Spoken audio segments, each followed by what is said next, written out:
Tak mengulur waktu, polisi sigap melakukan penggeledahan dan memeriksa para penumpang yang ada di dalam kereta. Situasi itu cukup menyita perhatian para penumpang. Gila, mau kabur ke Surabaya ini orang. Apa mereka punya keluarga di sana? Tanya Rio. Setahuku, Novi gak punya keluarga selain Arvin, jawab Arga, sembari memperhatikan orang-orang yang berlalu lalang. Tapi, kenapa dia kayak gak sayang sama adiknya? Kakak macam apa yang lebih pentingin uang dibanding adiknya sendiri? Walaupun memang 2 miliar itu menggiurkan dan dengan uang yang dikasih ibu kamu, dia bisa hidup enak selama 1 tahun penuh. Gak perlu kerja malah. Rio menggerutu memikirkan nominal yang diberikan Bu Vivi kepada Arvin, agar membawa Novi menjauh dari Arga. Aku gak peduli dengan uang itu. Aku hanya mau istri dan anakku selamat. Kalau perlu aku tambah uangnya. Yang penting dia kembalikan Novi. Kenapa harus ditambah? Pidanakan saja si Arvin itu kalau ketemu. Tega dia memeras dan menculik adiknya sendiri. Situasi semakin ramai oleh penumpang yang berdesakan untuk naik ke kereta. Arga hampir frustasi setelah tak menemukan istrinya di antara lautan manusia. Tak ingin membuang waktu, semua tempat ia periksa. Baik musola, kantin, toilet, dan taman. Namun, sama sekali tidak ada tanda keberadaan Novi maupun Arvin. Ya Allah, kemana dia membawa Novi? Apa jangan-jangan mereka batal berangkat? Kalau memang mereka ada di sini, pasti sudah ketemu, kan? Tebak Rio, sebab tak menemukan Arvin dan Novi di stasiun. Bahkan kereta sudah berangkat beberapa menit lalu. Arga mengangkat bahu dengan raut wajah sangat frustrasi. Manik hitamnya menyorot tanpa arah. Berharap menemukan sebuah petunjuk. Setelah menghabiskan 2 jam pencarian yang sia-sia, Arga beranjak menuju lobi dengan diikuti Rio. Niatnya untuk pergi mencari Novi ke tempat lain. Biar polisi yang mencari di sekitar stasiun. Mungkin saja, Arvin mengubah rencana perjalanan dan memilih mendatangi kota lain. Atau, mereka tetap akan menuju kota Surabaya, namun menggunakan jalur transportasi yang lain. Bus. Atau mungkin kapal. Cepat, Rio. Perintah Arga yang sudah lebih dulu naik ke mobil. Rio cepat melesatkan tubuhnya ke kursi kemudi. Menyalakan mesin mobil dan melaju menuju cepat. Kita kemana dulu? Terminal. Jangan sampai Arvin mau ke kota lain, atau ke Surabaya dengan bus. Oke. Rio menekan kakinya pada pedal gas, yang membuat mobil melaju cepat. Sementara Arga memandang keluar jendela. Sesekali ia meneliti jalan yang mereka lalui. Mentari sudah hampir tenggelam meninggalkan cahaya keemasan di angkasa, dan perjahan bumi mulai diselimuti kegelapan. Ketika mengarahkan pandangan pada sudut jalan, mata Arga terpaku pada sosok lelaki di seberang jalan. Sepertinya, sedang terjadi perkelahian di sana. Tunggu, tunggu. Pekik Arga, membuat Rio menekan pedal rem, lalu melaju pelan ke sisi jalan. Kenapa? Tanya Rio, mengikuti arah pandangan Arga. Arga menajamkan penglihatan. Lalu, dalam sekejap bola matanya membeliak saat mampu mengenali sosok di seberang sana. Ya, itu Arvin yang sedang dikeroyok beberapa pria, dan tak jauh dari mereka ada Novi yang sedang menangis ketakutan. Itu Novi, Rio. Arga memekik, tangannya cepat membuka pintu mobil untuk turun. Begitupun dengan Rio. Iya, benar. Itu Novi. Tunjuk Rio ke arah seorang wanita di kejauhan. Tapi, siapa yang kejar mereka? Kayaknya bukan orang kita. Arga tak menyahut sebab sudah berlari untuk menyusul istrinya. Akal sehatnya masih bekerja dengan baik. Di tengah kepanikan, sehingga cepat menghubungi polisi melalui ponselnya dan mengabarkan lokasi keberadaannya saat ini.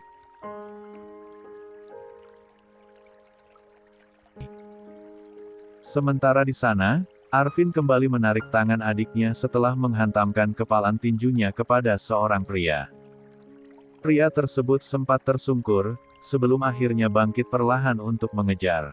"Novi!" teriak Arga. Namun, kendaraan yang berlalu lalang menghalangi suaranya untuk sampai kepada sang istri. Kakinya cepat berlari untuk mengejar. "Novi!" teriaknya sekali lagi. Novi yang sudah kehilangan tenaga itu mulai terseok-seok. Satu tangannya ditarik Arvin, sementara tangan satunya menyentuh perut. Pakaiannya kotor dan ada cairan merah di sudut bibirnya. "Novi!" Suara panggilan itu mengalihkan perhatian sejenak. Novi menoleh ke kanan dan kiri hendak mencari sumber suara tersebut. Meskipun tersamar, namun ia dapat mengenali pemilik suara itu. "Mas Arga." Mata Novi berotasi ke segala arah, hingga menemukan sosok Arga sedang berlari di kejauhan. "Arvin, lepaskan istri saya!" teriak Arga. Arvin menoleh seketika, lalu menatap beberapa pria yang sejak tadi mengejarnya. Bimbang dan tak tahu harus berlari kemana. Di satu sisi, ada pria bejat yang akan menjadikan adiknya sebagai wanita rebutan di tempat hiburan malam. Dan di sisi lain ada pria tak bertanggung jawab yang sudah menikahi adiknya, namun melemparkan surat perjanjian untuk bercerai dan berniat menikahi wanita lain. "Mas Arga!" Novi memberontak untuk melepaskan diri, namun Arvin menggenggam tangannya erat. "Mau ke mana kamu? Ikut kakak." "Enggak. Aku mau ikut suami aku, Kak." jerit Novi, menatap ke arah suaminya dengan tatapan memelas. "Meminta tolong." "Mas Arga!" Novi memberontak untuk melepaskan diri, namun Arvin menggenggam tangannya erat. "Mau ke mana kamu? Ikut kakak." "Enggak. Aku mau ikut suami aku, Kak." jerit Novi, menatap ke arah suaminya dengan tatapan memelas. "Meminta tolong." Melihat Arga semakin mendekat, Arvin menarik tangan adiknya untuk berlari. Namun, Novi melakukan perlawanan. Telapak kakinya yang tidak menggunakan sandal itu terseret aspal hingga menimbulkan lecet. "Tolong lepasin aku, Kak. Aku mau pulang ke rumah Mas Arga. Aku lagi hamil anaknya." Manik hitam gelap itu seketika membeliak. Untuk sesaat ia membeku di tempat, hingga tanpa sadar. Cengkramannya terlepas. Tak ingin membuang kesempatan, Novi menghempas tangan sang kakak. Tanpa memerhatikan keadaan sekitar, ia berlari ke arah suaminya. Bahkan, Novi tak lagi menyadari bahwa sebuah mobil sedang melaju kencang ke arahnya. "Novi, awas!" jerit Arvin, seolah kehilangan separuh nyawa. Tanpa peduli apapun, ia melesat cepat. Mendorong tubuh lemah adiknya ke sisi jalan. Tubuh lelaki itu pun terpental setelah sebuah mobil kanvas yang melaju cepat menghantam tubuhnya. Decitan ban mobil yang bergesekan dengan aspal memekat telinga. Arvin tergeletak di sisi jalan dengan cairan merah segar yang mengalir. Matanya mengerjap dengan kesadaran yang kian berkurang. Ia bahkan tak dapat merasakan tubuhnya sendiri, yang ada hanya rasa sakit yang menjalar pada setiap bagian tubuhnya. "Kakak!" Lengkingan pilu Novi menggema di udara. Arga yang baru saja menjangkaunya memeluk dengan erat. Sementara Rio berlari cepat ke arah Arvin untuk memeriksa kondisinya. "Tahan orang-orang itu!" teriak Rio kepada beberapa polisi yang baru tiba, sambil menunjuk ke arah beberapa pria yang tadi mengejar Arvin dan Novi. Tiga pria itu hendak melarikan diri, namun polisi bergerak cepat menangkapnya. Salah satu dari mereka bahkan harus merasakan perihnya timah panas yang bersarang di betis. Jeritan histeris Novi pun menggema di udara. Melepas pelukan suaminya dan berjalan terseok ke arah sang kakak. Tubuh lemah yang tergeletak di sisi jalan itu tak lagi bergerak. "Kak Arvin!" Isak tangis menyatu dengan udara. Novi meletakkan kepala sang kakak di pangkuannya. "Mas Arga, tolong kakakku. Dia berdarah." Arvin membuka mata perlahan. Tatapannya kosong.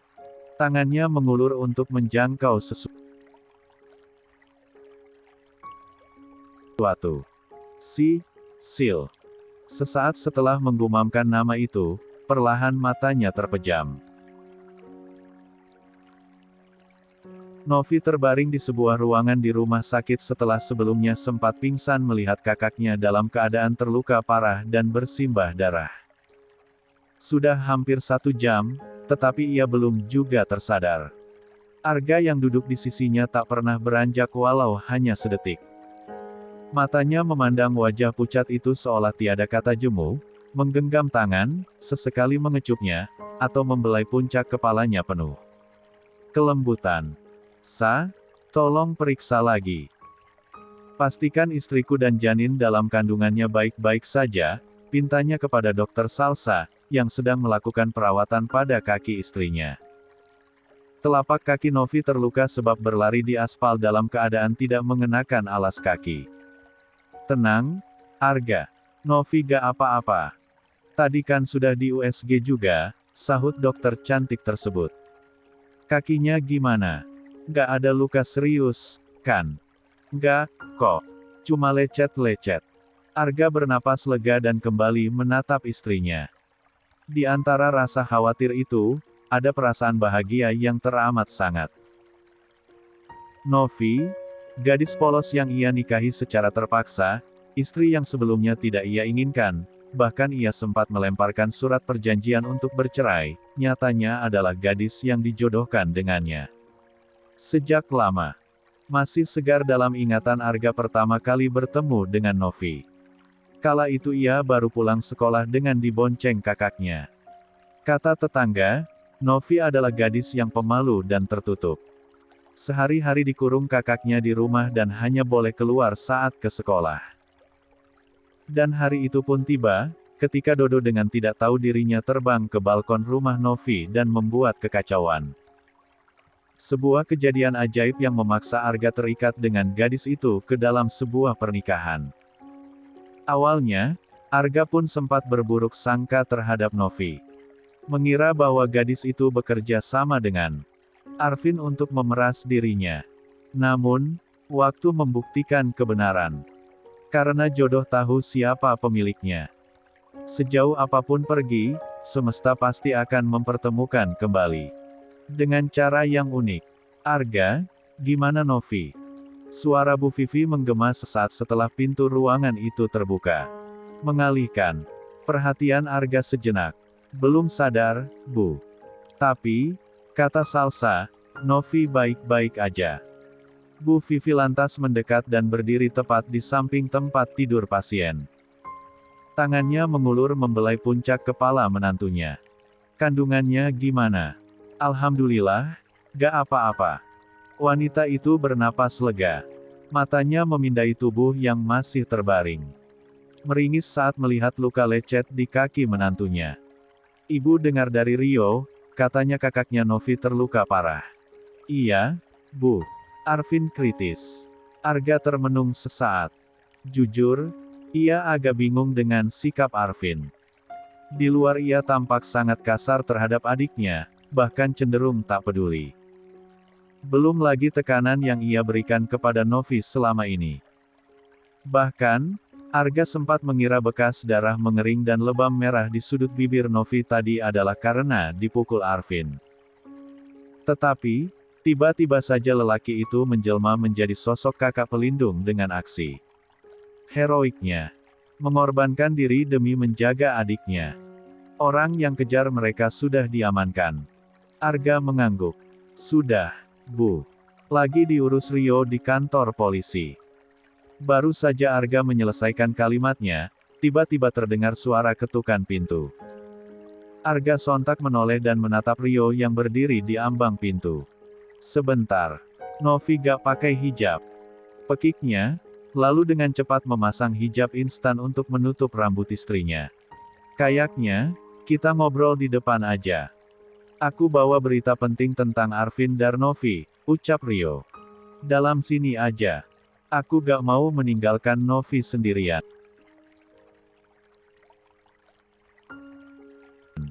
Oh, oke.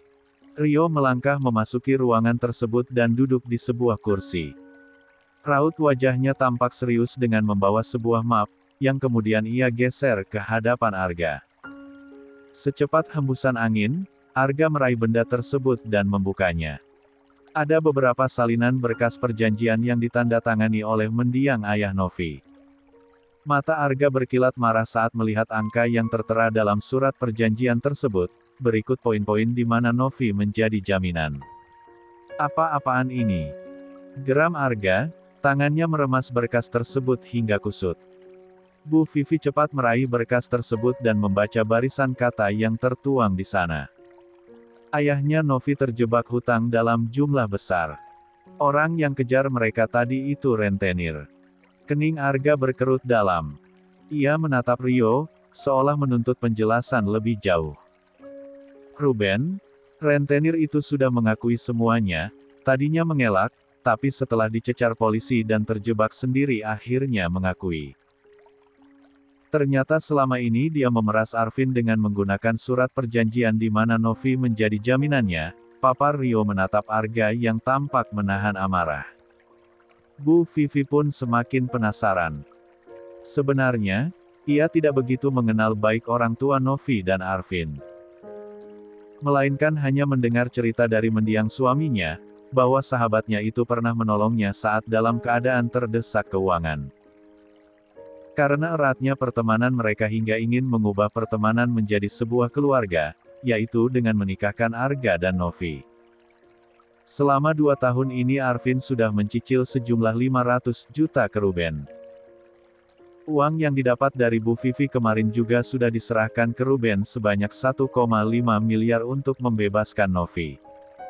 Tapi, oleh Ruben malah diperas lagi. Katanya masih tersisa 1 miliar, karena bunganya banyak. Baik Arga maupun Bu Vivi terkejut mendengar penjelasan dari Rio. Di dalam map itu juga ada bukti-bukti transferannya Arvin selama 2 tahun belakangan. Arga kembali merogoh isi map dan mengeluarkan salinan bukti transfer dari Arvin. Transferan pertama 2 tahun lalu sebanyak 3 juta rupiah, lalu, disusul dengan bukti transfer lain dengan jumlah yang tidak sama. Kadang kecil, kadang besar. Arga menebak bahwa uang itu adalah hasil Arvin bekerja. Setahunya, sebelum menikahi Novi, kakak iparnya itu bekerja serabutan. Kadang bekerja di bengkel milik salah seorang teman, kadang ia menjadi kuli bangunan. Satu bukti transfer berjumlah besar ditemukan Arga dengan keterangan waktu yang seingatnya adalah 2 hari setelah pernikahannya dengan Novi. Apa jangan-jangan ini uang mahar yang waktu itu aku berikan untuk Novi? Aku kasih 99 juta buat mahar. Dan Novi bilang semua uangnya diambil kakaknya, ucap Arga seraya mengenang hari itu. Pada bukti transfer terlihat angka 95 juta. Artinya hanya berkurang sebanyak 4 juta, yang ditebak Arga digunakan Arvin untuk mabuk-mabukan. Ia masih ingat jelas saat berpamitan kepada Arvin, lelaki itu dalam keadaan setengah mabuk. Bisa jadi. Coba lihat bukti-bukti transfer lainnya, ucap Rio. Arga memperhatikan salinan data tersebut dan mencocokkan dengan bukti transfer dari ponselnya. Sebab, Arvin beberapa kali memerasnya dengan ancaman akan menyebar videonya dengan Novi. Kala itu, Arga tidak berkutik menghadapi ancaman Arvin. Selain takut hal tersebut akan menodai reputasi seorang guru, ia tidak ingin status pernikahannya dengan Novi terbongkar. Ini ada beberapa bukti transfer dengan jumlah yang sama seperti yang aku kirim. Jarak waktu saat aku transfer dengan Arvin transfer ke rekening ini hanya beberapa menit. Arga baru bisa menarik benang merah dari kejadian ini. Pantas saja Arvin kekeh supaya aku menikahi Novi hari itu. Bahkan aku sudah tawarkan uang dalam jumlah besar sebagai ganti, tapi dia menolak. Apa? Mungkin itu salah satu cara untuk mengamankan Novi. Benar. Menurut keterangan Ruben, Arvin sembunyi dan memalsukan alamat mereka. Tapi, keberadaan Arvin dan Novi berhasil mereka lacak sejak 2 tahun lalu. Sejak itu Arvin minta waktu untuk melunasi dan Mulai mencicil. Rio berdecak. Pantas kita bolak-balik ke desa itu untuk mencari gadis yang dijodohkan dengan kamu dan gak ketemu. Arga tercenung. Sekarang ia paham, mengapa begitu sulit menemukan keberadaan gadis itu. Ternyata, karena Arvin yang memanipulasi semuanya untuk mengamankan adiknya dari Ruben. Apa jangan-jangan Novi juga gak tahu tentang ini? Tanya Arga. Sepertinya begitu. By the way, Ruben ini mucikari di tempat hiburan malam. Bisa kamu bayangkan apa yang akan terjadi ke Novi kalau jatuh ke tangan dia? Rio menjeda ucapannya dengan tarikan napas. Artinya, selama ini Arvin memeras kamu dan menggunakan uang itu untuk membebaskan adiknya. Kadang hidup memang seplot twist itu. Padahal kita ngira dia jahat, loh. Arga termenung sesaat. Ia melirik Novi dan terkejut setelah menyadari bahwa istrinya sudah terbangun. Bahkan saat ini Novi sedang menitikkan air mata. Sayang, kamu sudah bangun.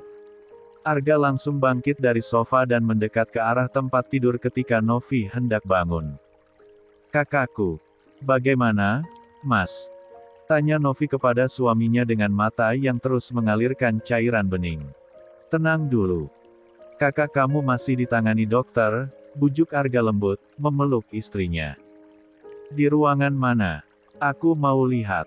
Sebentar, sayang. Kita belum boleh lihat. Novi mengusap air mata. Saat tatapannya tertuju kepada ibu mertua, ia menunduk takut. Arga yang paham dengan apa yang dipikirkan Novi melirik ibunya dan Rio. Kemudian memberi isyarat agar mereka keluar sebentar. Bu Vivi tak banyak bicara dan langsung keluar dari ruangan itu bersama Rio. Meski saat ini ia benar-benar ingin meminta maaf kepada Novi atas sikapnya selama ini.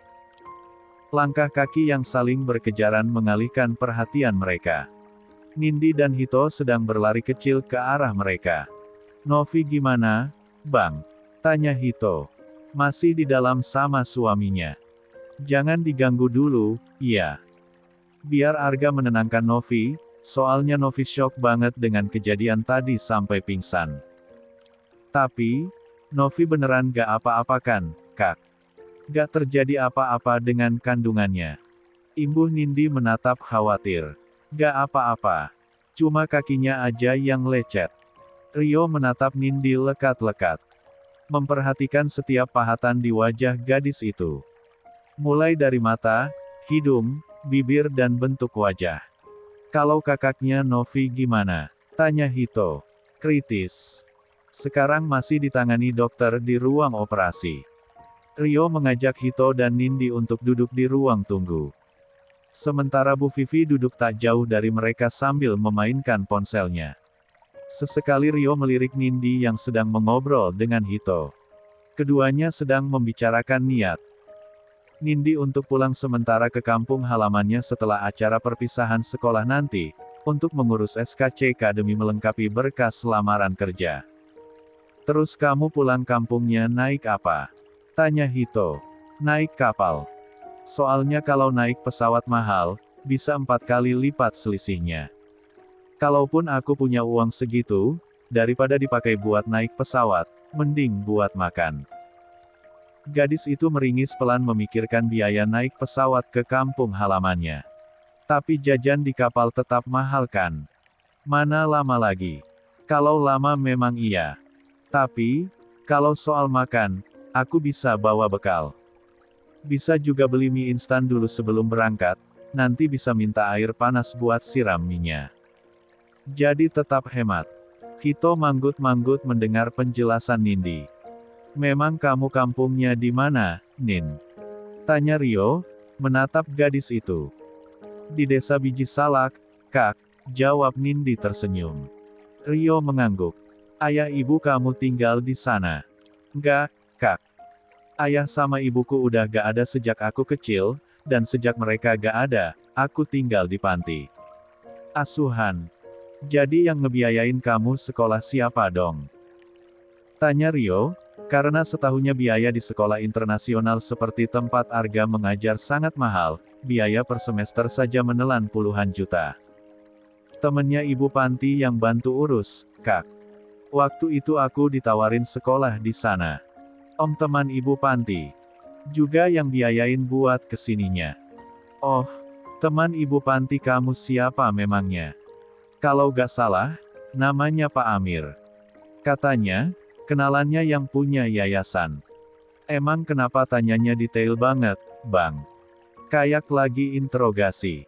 Hito terkekeh menatap Rio. Ya gak apa-apa. Penasaran aja. Ia mengakhiri dan tak lagi bertanya lebih banyak.